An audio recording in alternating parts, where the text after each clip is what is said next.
श्री स्वामी समर्थ मैत्रिणींनो, जयराज ब्लॉगमध्ये तुमचं मनापासून स्वागत करते. आपल्या यूट्यूब परिवाराचं, आपल्या यूट्यूब फॅमिलीचं माझ्या चॅनलमध्ये खूप खूप स्वागत करते.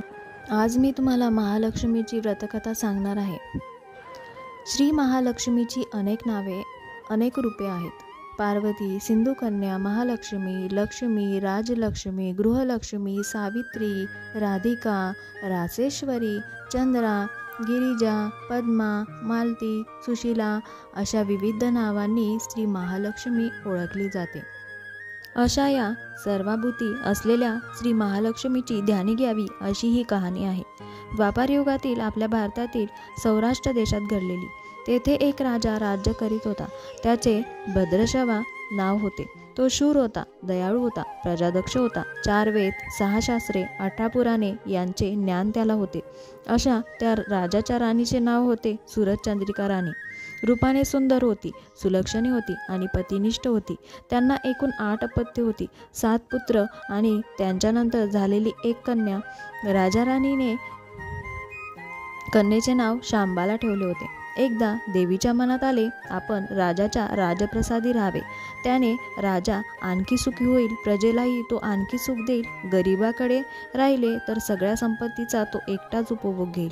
म्हणून देवीने एका म्हातारीचे रूप घेतले. फाटकी वस्त्रे आली, आधारासाठी काठी घेतली आणि काठी टेकत टेकत ती राणीच्या महालाच्या दाराशी आली. तिला पाहताच एक दासी पुढे आली. तिने म्हातारीला विचारले, कोण ग बाई तू? कुठून आलीस? काय काम काढलंस? तुझं नाव काय? गाव काय? काय हवं तुला?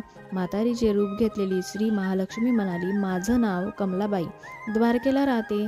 मी तुझ्या राणीला भेटायला आले. कुठे आहे ती? दासी म्हणाली, राणीसाहेब महालात आहेत. त्यांना सांगायला गेले तर त्या माझ्यावरच रागावतील. तुला त्या कशा भेटतील? तुझा अवतार पाहून तुला त्या हाकलूनच देतील. तू इथेच थोडा वेळ आडोशाला थांब.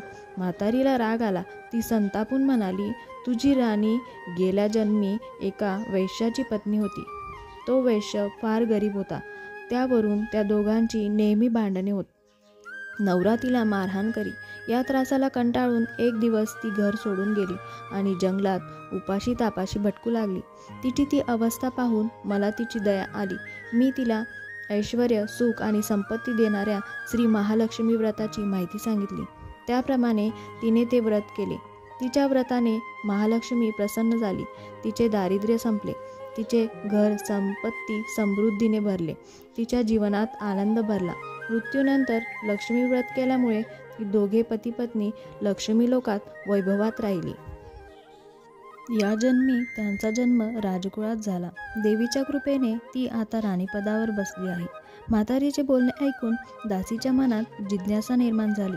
तिने म्हातारीला पाणी दिले, नमस्कार केला आणि म्हणाली, मला सांगाल ते व्रत मी करीन ते नेमाने. उठणार नाही, मातणार नाही, घेतला वसा टाकणार नाही.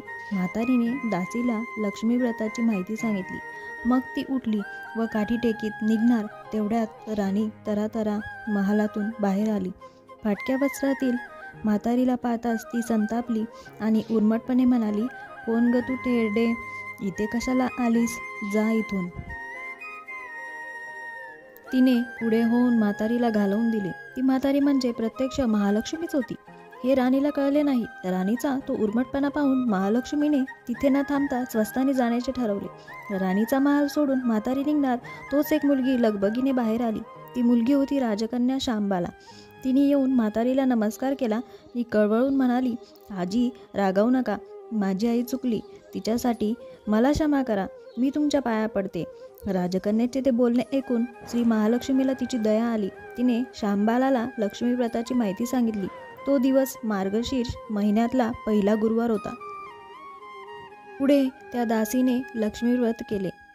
तिची स्थिती सुधारली. दासी पण सोडून ती संसार सुखाने करू लागली. राजकन्या शांबालानेही भक्तिभावाने सांगितल्याप्रमाणे महालक्ष्मी व्रत केले. सगळे नेमधर्म पाळून दर गुरुवारी तिने हे व्रत केले.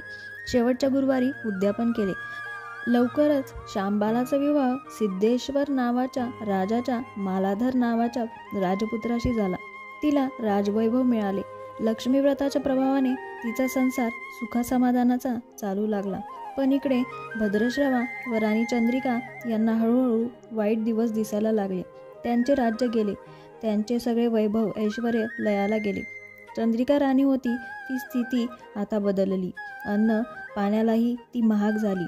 भद्रश्रवाला फार वाईट वाटे, पण तो तरी काय करणार. एक एक दिवस चिंतेने उगवत होता तसाच मावळत होता. एक दिवस भद्रश्रवाला वाटले मुलीकडे जावे, तिला पाहावे आणि 4-8 दिवस तिच्याकडे राहावे. त्याप्रमाणे तो जावयाच्या राज्यात आला. चालून चालून तो खूप दमला होता, म्हणून थोडा वेळ विश्रांती घेण्यासाठी तो एका नदीच्या काठी बसला. राणीची दासी नदीवर येत होती. तिने भद्रश्रवाला ओळखले. दासी धावत महालात गेली. राजाला बातमी सांगितली. श्यामबालालाही ते समजले. श्यामबाला आणि मालाधाराने रथ पाठवून भद्रश्रवाला मोठ्या मानसन्मानाने राजवाड्यात आणले आणि त्याचा आदर सत्कार केला. काही दिवस जावयाचा आणि मुलीचा पाहुणचार घेत भद्रश्रवा राजवाड्यात राहिला.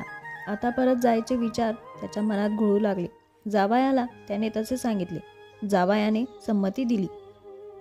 भद्रश्रवा परत जायला निघाला तेव्हा श्यामबालाने एक हंडा भरून धन पित्याला दिले. तो हंडा घेऊन भद्रश्रवा घरी आला. मुलीने धनाने भरलेला हंडा दिला आहे हे ऐकून सूरजचंद्रिकेचा आनंद गगनात मावेना. घाईघाईने तिने हंड्यावरचे झाकण काढले. आत पाहते तर काय, हंड्यात धन नव्हतेच, होते फक्त कोळसे. महालक्ष्मीच्या अवकृपेने हंड्यातल्या धनाचे कोळसे झाले होते. चंद्रिकेने कपाळावर हात मारून घेतला. भद्रश्रवा हा चमत्कार पाहून चकित झाला होता. दुःखाचे दिवस संपत नव्हते, दारिद्र्याचे भोग सुटत नव्हते. सूरजचंद्रिकेला एक एक दिवस काढताना जीव मेटाकुटीला येत होता. एक दिवस सूरजचंद्रिकेच्या मनातही लेकीला भेटायची इच्छा निर्माण झाली. त्याप्रमाणे ती लेकीच्या घरी जाण्यासाठी निघाली. तो दिवस मार्गशीर्ष महिन्यातला शेवटचा गुरुवार होता. सूरजचंद्रिका लेकीच्या घरी पोहोचली तेव्हा श्यामबाला व्रताचे उद्यापन करीत होती. श्यामबालाने आईकडूनही लक्ष्मी व्रत करवून घेतले. 4 दिवस मुलीकडे राहून सूरजचंद्रिका परत आपल्या गावात आली. लक्ष्मी व्रत केल्यामुळे काही दिवसातच त्यांना त्यांचे पूर्वीचे वैभव परत मिळाले. राज्यप्राप्ती झाली. पुढे काही दिवसांनी आई वडिलांना भेटण्यासाठी म्हणून श्यामबाला माहेरी आली. पण बाप भेटायला गेला असताना त्याला श्यामबालेने कोळसा भरलेला हंडा तरी दिला होता, पण आपल्याला मात्र काहीच दिलं नाही. हा राग राणीच्या मनात होता. त्यामुळे श्यामबालेचे व्हावे तसे स्वागत कोणी केले नाही.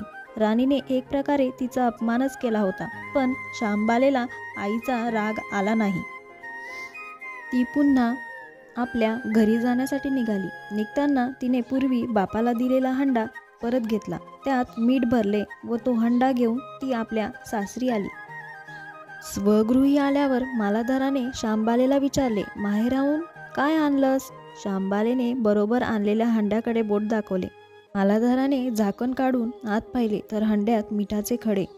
मालाधाराने चकित होत पत्नीला विचारले, हे काय? या मिठाचा काय उपयोग? श्यामबाला म्हणाली, थोडं थांबा म्हणजे कळेलच. त्या दिवशी श्यामबालाने कुठल्याच पदार्थात मीठ घातले नाही. सगळेच पदार्थ अळणी केले. मालाधार जेवायला बसल्यावर तिने त्याला सगळे पदार्थ वाढले. सगळे जेवण त्याला अळणी लागले. मग श्यामबालेने पानात थोडे मीठ वाढले. अन्नपदार्थात ते मिसळताच बेचव अन्नाला चव आली. हा मिठाचा उपयोग श्यामबाला पतीला म्हणाली. मालाधारालाही तिचे म्हणणे पटले. थोडक्यात जे कोणी महालक्ष्मी व्रत श्रद्धेने आणि मनोभावे करतील त्यांना श्री महालक्ष्मी प्रसन्न होऊन त्यांच्यावर तिची कृपा होईल.